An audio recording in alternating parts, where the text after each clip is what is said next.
নমস্কার দর্শক শ্রোতা বন্ধুরা, আজ আবার এলাম আপনাদের সামনে।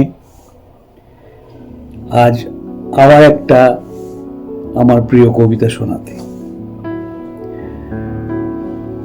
এই কবিতাটার নাম নিয়ম, কবি শুভদীপ দাম। কথা ছিল কোনো টান থাকবে না, যখন তখন বেরিয়ে পড়া যাবে।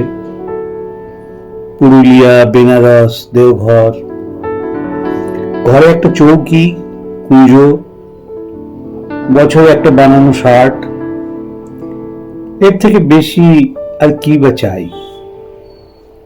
সপ্তাহে 6টা টিউশন, 4 প্যাকেট সিগারেট, নিজের নিয়মে বাঁচা, সন্ধ library, Lighthouse, New empire,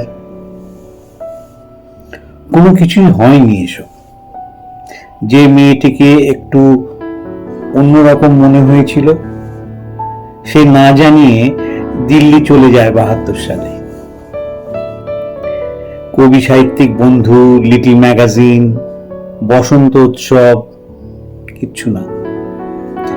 টানা 40 বছর ক্যান্টিনের ডাল, মাছ ভাজা আর টমেটোর চাটনি, ফেয়ারওয়েলে দেয়ালে ঘড়ি। ইসিজি করার সময় ডাক্তার জিজ্ঞেস করলেন, আপনি ছোটবেলায় একটা প্রজাপতি মেরেছিলেন, হলদে রঙের। ফেরার পথে চটি ছিঁড়ে যায়। একটা সবুজ সোয়েটারের কথা মনে পড়ে, হাতে বোনা। মামার বাড়ির উঠোনে হাড়ির মধ্যে শিঙি মাছের কথা মনে পড়ে।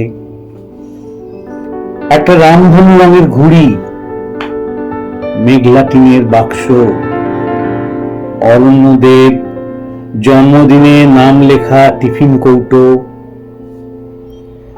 ঝুপ করে সন্ধ্যা নেমে আসে, বাড়ি ফেরার রাস্তা হারিয়ে যায়, ঠিকানা মনে পড়ে না। বৃষ্টি নামে অঝরে।